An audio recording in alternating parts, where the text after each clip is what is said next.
এই খারিজি সমষ্টিগত ওহাবি খারিজি মওদুদি একটা মুসলমান না। যে মুসলমান তাহলে তার প্রতিবাদ করে না কেন? তার তো কাফেরদের সমর্থন দিচ্ছে। মুসলমানকে পিঠে সিল মারা থাকে কারো আমলের দ্বার প্রমাণ হবে। বাদ কি সব টিপতে হয়? এই যে জামায়াতগুলি খারিজিগুলি সবগুলি তো এই হিন্দুদের সমর্থন দিতেছে। একের সমষ্টিগত সমস্ত দেবন্দিগুলি, এর মধ্যে তো তবলিগুলো আছে, আর সমষ্টিগত সমস্ত জামাতিগুলি। কিন্তু সপ্তাহের ওই যে কয়েকটা জামাতি নাকি বলে কোনখানে কোন এরা মাহফিল করছে ওই সুদকোটা তাদের ইমাম, নাউজুবিল্লাহ। এক নম্বর কাফের হয়ে গেছে। আবার তাদের জন্য সে রহমত স্বরূপ হয়েছে, নাউজুবিল্লাহ। কাফের জন্য কাফের ঠিকই তো আছে। এখন এই জিনিসগুলি ব্যাপক বলা উচিত, আর এগুলি সব জায়গায় যেন খুব দৃঢ়তার সাথে যেন করে।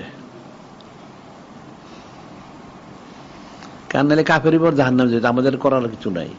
আমাদের বলার আমরা বলে দিলাম সবাইকে, যে তোমরা না মানো তোমাদেরটা তোমাদের উপরে, আমার আলাইনিল্লাল বালা পৌঁছে দেওয়া আমাদের দায়িত্ব। সবাই এই জিনিসগুলি খেয়াল রাখা উচিত। তোমরা যদি ইমানদারে থাকতে চাও, ইমানদারে মরতে চাও, তাহলে তোমাদের এগুলি করতে হবে। আর যদি ইমানদার না থাকতে চাও, তাহলে তোমাদেরটা তোমাদের উপর, আমরা জানি না।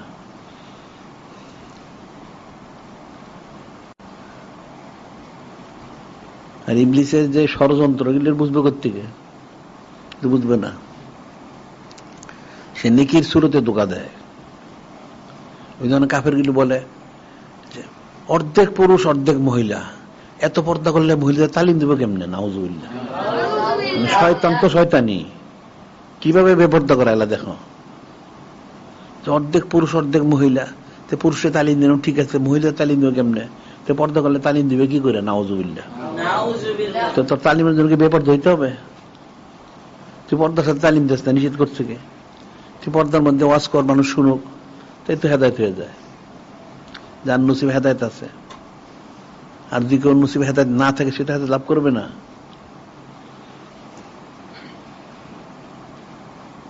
এই বিষয়গুলো ব্যাপক বলা উচিত।